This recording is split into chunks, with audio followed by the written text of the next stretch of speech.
Make the All-Star MVP matter. As I'm making this video, the 2024 All-Star Game hasn't happened yet, but I can probably guess the result. The game was half-hearted until the fourth quarter, or a blowout. The NBA has been changing the game for years, but they still have the same problem. How do you get the players to be more passionate about the game? I have a plan that gets the players to care more about the games, the fans to care more about voting, and for non-basketball fans in NBA cities to care more about their teams.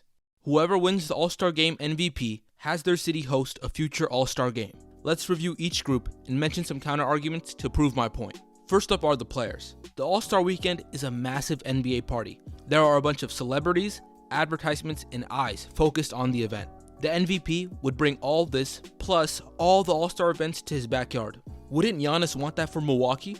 Wouldn't Shea want that for OKC? Wouldn't Jimmy want that for Miami? Players would genuinely want to bring the event to their cities. If not for the event itself, then for the free publicity or the parties that come with it. Players that usually don't care about the game, like Jokic, would try to win the award. This change also makes the fans care more. Fans near cities with teams have more reason to care about that team. If a fan from Minnesota wants the All-Star Game in their city, they would vote for Ant, Cat, and other Timberwolves players. How well players on the Timberwolves perform directly impact how likely the team gets an All-Star representative. The fans voting will root for their home teams to be successful. That fan becomes a bigger Timberwolves fan because of this decision. This also helps turn a lot of player fans into team fans. Let's say that Minnesota fan only cares about Kawhi and isn't a Timberwolves fan. That fan will care more about the Timberwolves, since their success means they're more likely to get an All-Star, meaning the city is more likely to host the event. And one of those players that could be in the event is Kawhi. They would care about the game and watch it with someone to cheer for. Way more people will be more hype about the event and watch the entire game. People that aren't NBA fans would care about the event. Business owners would want the tourists that bring in the money. People who care about celebrities can bring a bunch of celebrities to their city. Friends and family of basketball fans would try to bring the event for the NBA fans they know. Government officials and those who care about the city's economy would want the positive economic impact the weekend brings. Some people would just want a big event like the All-Star Weekend in their city. Like with the NBA fans, a lot of these people would root for their hometown teams. Some of them might watch a game or highlights of the players that they're voting for. Maybe a few of them become big supporters of local teams after the event. That support might turn into ticket sales, jerseys, and actual passion for NBA basketball. People who have never been basketball fans could turn into NBA fans with this decision. After thinking about this change, I thought of a few counter arguments and questions that could be brought up, so let's address them. Number 1.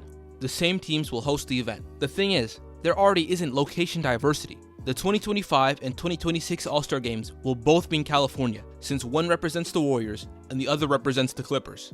4 different states have multiple teams: Texas, New York, California, and Florida. 11 different teams play in a state that has another NBA team, but those teams are treated like every other team in the league when deciding All-Star locations.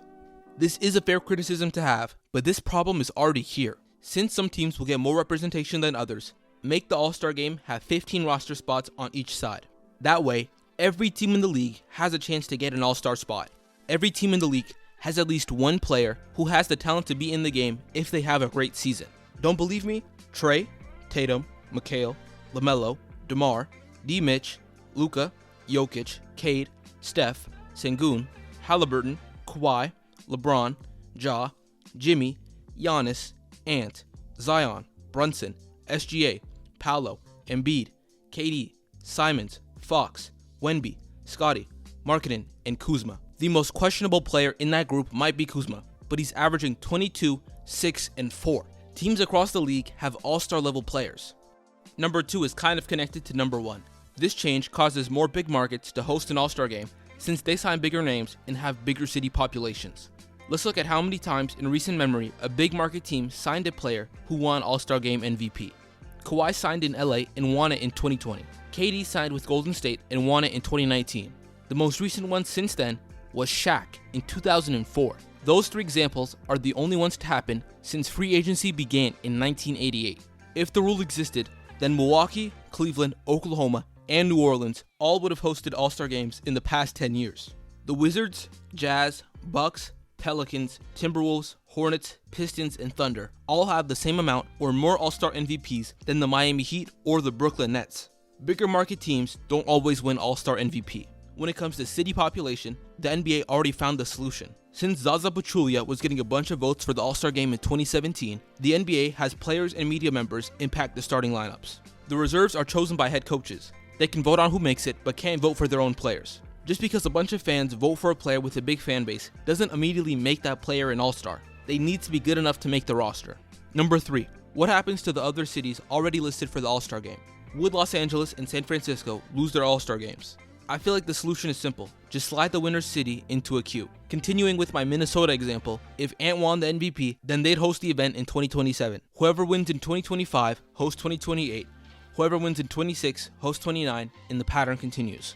This makes preparing for the event easier and has both California teams keep the All-Star games that are already planned.